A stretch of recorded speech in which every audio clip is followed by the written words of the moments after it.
लक्ष्मी जी के दो प्रश्न। बुरे का बुरा कैसे होता है और सुख का मार्ग क्या है। दोस्तों, इस वीडियो के माध्यम से मैं आपको दो कहानी सुनाऊंगा। ये दोनों कहानी आपकी कई समस्याओं को हल करेंगी, आपकी काफी शंकाओं का समाधान करेंगी। कई बार क्या होता है कि जो अच्छे लोग होते हैं उनके साथ तो बुरा हो जाता है और बुरे लोग होते हैं उनके साथ अच्छा हो जाता है। तब हम भगवान को कोसने लगते हैं, कहते हैं कि भगवान बड़ा अन्यायी है, बुरे के साथ तो अच्छा कर दिया और अच्छे के साथ बुरा कर दिया। मेरे पास भी कई लोगों ने कमेंट में मुझसे कहा था कि भाई हमने बुरे लोगों को फलते फूलते देखा है और अच्छे लोगों पर जुल्म होते देखा है, इसका क्या कारण है? क्या भगवान है भी या नहीं है? यदि है भी तो वो ऐसा क्यों करते हैं? बुरे के साथ अच्छा क्यों करते हैं? तो दोस्तों घबराइए मत, आपके इस प्रश्न का जवाब आपको इस वीडियो में मिल जाएगा।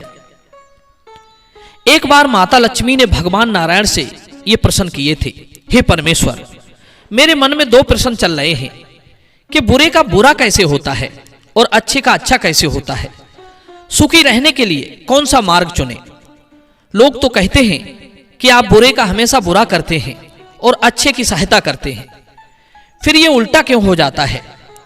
तब भगवान मुस्कुराकर बोले, देवी, मेरी माया को समझना बड़ा कठिन है। चलो मैं तुम्हें पृथ्वी लोक पर ही लिए चलता हूं, वहां तुम्हें सब समझ में आ जाएगा कि ऐसा क्यों होता है। दर्शक बंधुओं, तब भगवान और माता लक्ष्मी एक गरीब दंपत्ति का रूप बनाते हैं और धरती लोक पर एक धनी व्यक्ति के घर जाते हैं। शाम का समय था, सूर्यास्त होने वाला था। भगवान नारायण ने उस आदमी के घर में रात भर ठहरने के लिए कहा। धनी व्यक्ति ने उन्हें अपने घर में तो बुला लिया। वो व्यक्ति बहुत ही असभ्य था। उसने उन्हें रुकने के लिए तो कह दिया, पर जिन कमरों में मेहमान लोग ठहरते थे उन कमरों में ठहरने से मना कर दिया। उसने ना तो उनके भोजन पानी की पूछी और अपने घर के नीचे एक छोटा सा तहखाना था, उसमें ठहरने के लिए कह दिया। उस छोटे से तहखाने में भगवान और माता लक्ष्मी ठहर गए। वहीं ठंडी और कठोर जगह पर उन्होंने अपना बिस्तर लगा लिया। भगवान चाहते तो उसी तहखाने को राजमहल बना लेते, पर उन्हें तो माता लक्ष्मी की शंका का समाधान करना था, इसलिए वे उस फर्श पर ही लेट गए। कुछ देर के बाद भगवान ने देखा कि उस तहखाने में दीवार में एक और बड़ा सा छेद है। भगवान ने क्या किया, अपनी माया से उस छेद को ठीक कर दिया। माता लक्ष्मी को यह बात बहुत बुरी लगी। कहने लगी, भगवान, ये आपने क्या किया? इस दुष्ट, कंजूस और असभ्य आदमी की दीवार को आपने ठीक कर दिया, जिसने हमें मेहमानों के कमरे में न ठहराकर इस तहखाने में ठहराया है, जिसने हमें भोजन पानी तक की नहीं पूछी। सहायता ही करनी थी तो किसी गरीब की कर देते। तब भगवान कहते हैं, हे देवी, कुछ चीजें जैसी दिखती हैं वैसी होती नहीं हैं। हम इस बेचारे के यहां ठहरे हैं तो इतना तो बनता ही है। इसकी ये दीवार यहां पर फूटी थी, इसे हमने ठीक कर दिया, इसमें क्या बुरा हो गया? सज्जनों, माता लक्ष्मी रात भर उस आदमी को कोसती रही। सुबह दिन निकला तो वे उस घर को छोड़कर आगे को चले गए। अगले दिन भगवान एक गरीब आदमी के घर ठहरे। वो घर एक किसान का था। किसान और उसकी पत्नी ने देखा कि कोई परदेसी उनके घर पर आए हैं, तो उन्होंने उनका खूब स्वागत किया। उनके पास जैसा भी रूखा सूखा भोजन था वो उन्हें खाने को दिया। जब सोने का समय आया तो किसान ने अपनी चारपाई और अपना बिस्तर उन्हें सोने को दे दिया। उस बेचारे के घर में एक ही चारपाई और एक ही बिस्तर था। किसान और उसकी पत्नी जमीन पर लेट गए। माता लक्ष्मी किसान का आतिथ्य सत्कार देखकर बड़ी प्रसन्न हुई। उन्होंने रात व्यतीत की।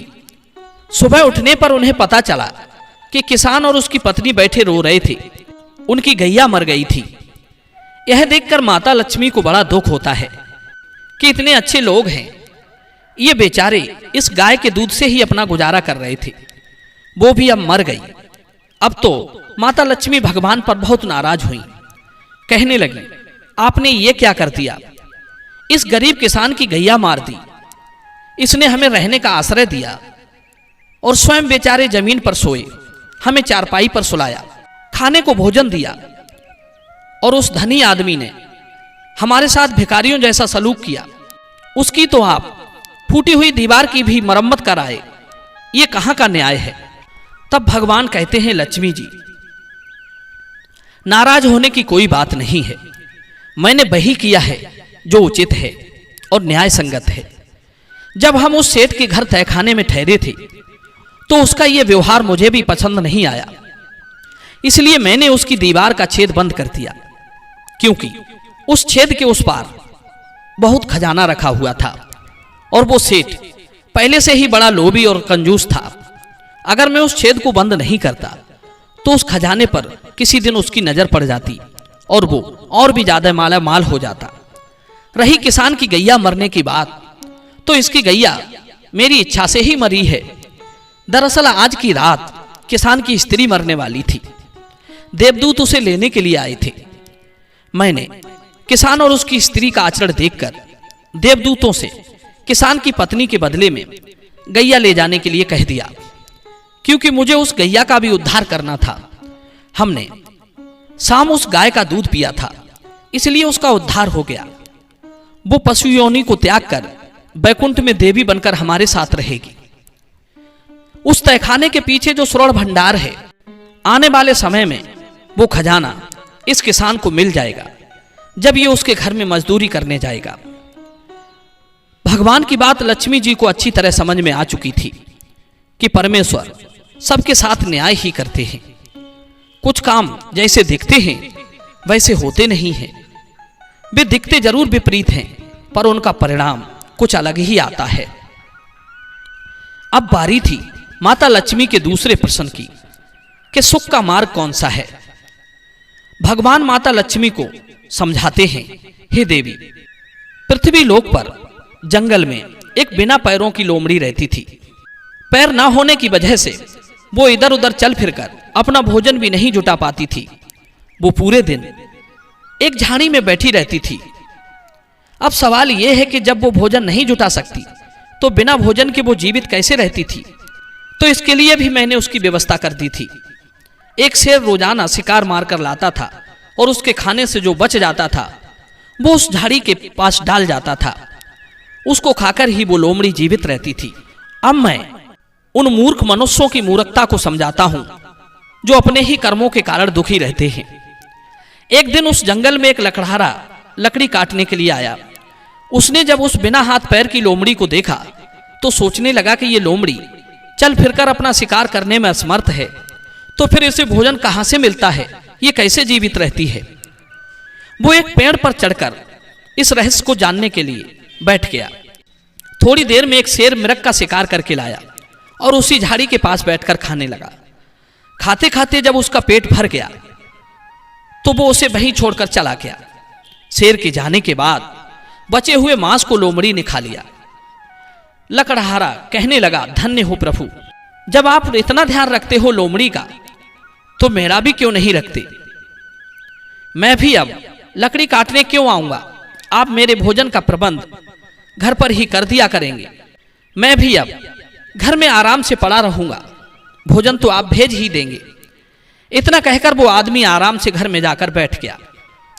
एक दिन हो गया पर कहीं से भोजन नहीं आया। दूसरा दिन हो गया तो भी भोजन नहीं आया। कई दिन बीत गए। उसका शरीर सूखकर कांटा हो गया।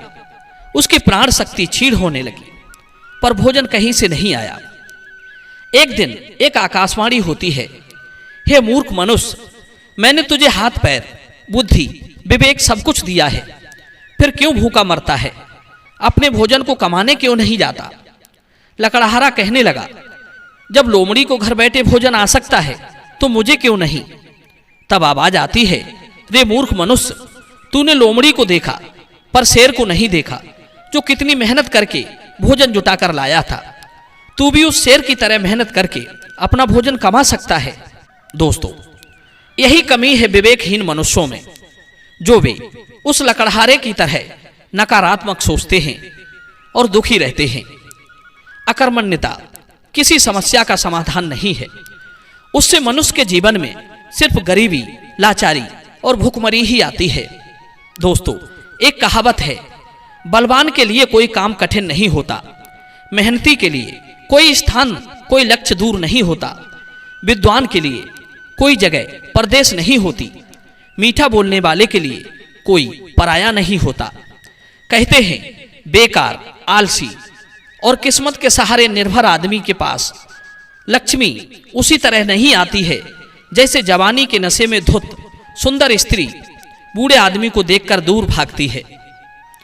दोस्तों, मैं उम्मीद करता हूं कि यह कहानी आपको जरूर पसंद आई होगी। तो चलिए मिलते हैं अगली कहानी में एक नई ज्ञान चर्चा के साथ। आप सभी दर्शकों का बहुत बहुत धन्यवाद। जय श्री कृष्ण।